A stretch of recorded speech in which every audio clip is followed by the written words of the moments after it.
আসসালামু আলাইকুম গাইস। আজকে আমি যে জায়গাটায় দাঁড়িয়ে আছি এই জায়গাটা বেশিরভাগ মানুষেরই পরিচিত। আমাদের এই এলাকার আশেপাশে এবং হালুয়াঘাট দুর্গাপুরের মানুষেরা সকলেই এই জায়গাটা চিনে থাকেন। এখানকার স্থানীয় লোকেরা এই জায়গাটাকে জল বীজ বলে থাকে, কিন্তু অন্যান্য জায়গার লোকেরা এটাকে জামবিল বলে।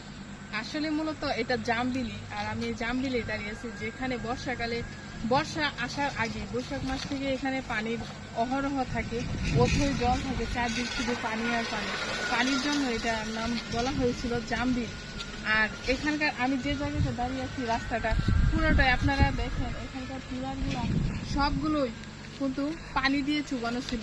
এই পিলারগুলোর উপরে প্রায় 8 ফিট উপর পর্যন্ত পানি এখান দিয়ে চলাচল করে। আর এখানে একটা ব্রিজ আছে, আপনারা দেখতে পাচ্ছেন ওই যে পিছনের দিকে একটা ব্রিজ আছে, কিন্তু এই ব্রিজ দিয়ে পানি যাতায়াত করে কুলাতে পারে না। আর আপনারা আমার পিছনে দেখেন, এই দিক দিয়ে কত বড় বিশাল একটা এরিয়া নিয়ে ক্ষেত।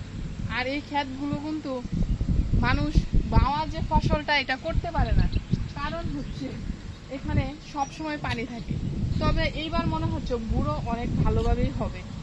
দেখেন সবগুলো জমি কিন্তু এখন একদম শুকিয়ে কাঠ হয়ে গেছে, কোনো জমিতে এখন কোনো পানি নেই, একদম শুকনো কাঠ, মাটি ফেটে যাচ্ছে, এরকম অবস্থা।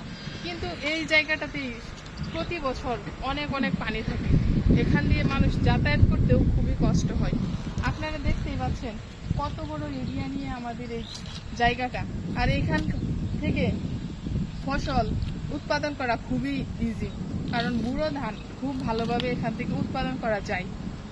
এখানে প্রায় কত শত মণ ধান হয় আমি এটা নিজে অনুমান করতে পারছি না, আপনারা নিজেরাই বুঝে নেবেন। এবং কি বলবো, আমি নিজের অনুভূতি হারিয়ে ফেলতেছি। এখানে যদি কোনো সরকারি লোক কোনো সরকারি কাজের জন্য এখানে কোনো প্রজেক্ট চালু করে তাহলে অনেক ভালো হবে, কারণ এরিয়াটা খুবই ভালো। আর রাস্তাটা যদিও উঁচু করতে হবে, রাস্তার কাজ মেরামতের কাজ ভালোভাবে করতে হবে। আমাদের ওই পাশে রাস্তার কাজ কিন্তু শুরু হয়ে গেছে, তবে এটা যদি আরেকটু উঁচু করে তাহলে আশা করা যায় যে পানি আর এইভাবে যাতায়াত করবে না। আর এখান দিয়ে পানি যাতায়াত করার একটাই মূল কারণ, এখানকার নদীগুলো সব শুকনো এবং নদীগুলো অনেক দূরত্বে আছে, তাই এত বড় এরিয়ার পানি কোথাও যাইতে পারে না, সেই কারণে এখানে বছরের পর বছর পানি জমে থাকে। আর এইবার তো দেখতেই পাচ্ছেন, আমি নিজ স্বচক্ষে প্রমাণ যে চারদিক শুকনো হয়ে গেছে।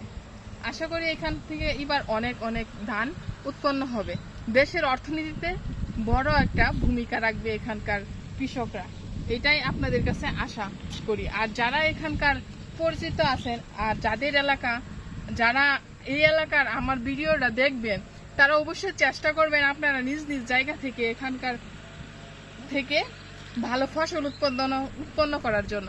আর কেউ যদি এই জায়গাটা চিনে থাকেন অবশ্যই আমার কমেন্টে বলে যাবেন। ধন্যবাদ সবাইকে।